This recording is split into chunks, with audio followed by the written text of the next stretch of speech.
హుజూర్ నగర్ లో ఒక ప్రేమోన్మాది over action. ప్రేమించట్లేదని యువతిపై petrol పోశాడు యువకుడు.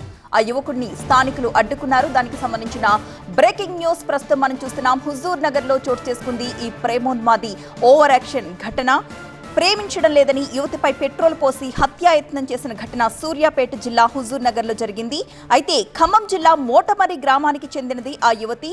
పట్టణంలోని ఆమె మేనమామ ఇంట్లోనే ఉంటూ ఒక ప్రైవేట్ కంపెనీలో ఉద్యోగం చేసుకుంటోంది. అయితే ఆ యువతితో పరిచయం ఉన్న ఆమె స్వగ్రామానికి చెందిన సుందర్ ప్రమోద్ కుమార్ ఫోన్ చేసి మాట్లాడాలి అని చెప్పడంతో కంపెనీ నుంచి బయటకొచ్చి రోడ్డు మీద నిలబడింది.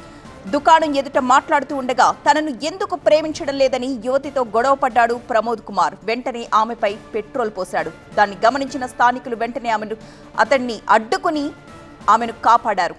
వెంటనే యువతి పోలీసులకు ఫిర్యాదు కూడా చేసింది. మనం చూడొచ్చు విజువల్స్ లో అతడి చేతిలో పెట్రోల్ బాటిల్ ఉంది. పక్కనే ఆ యువతితో మాట్లాడుతూ ఉండగానే ఆ పెట్రోల్ ని ఆమెపై వేసే ప్రయత్నం చేశాడు. అది గమనించిన స్థానికులు వెంటనే అక్కడి నుంచి అతన్ని తరిమి కొట్టారు. ఆ వెంటనే యువతి పోలీసుల్ని ఆశ్రయించింది. అతడిపై కంప్లైంట్ కూడా నమోదు చేసింది.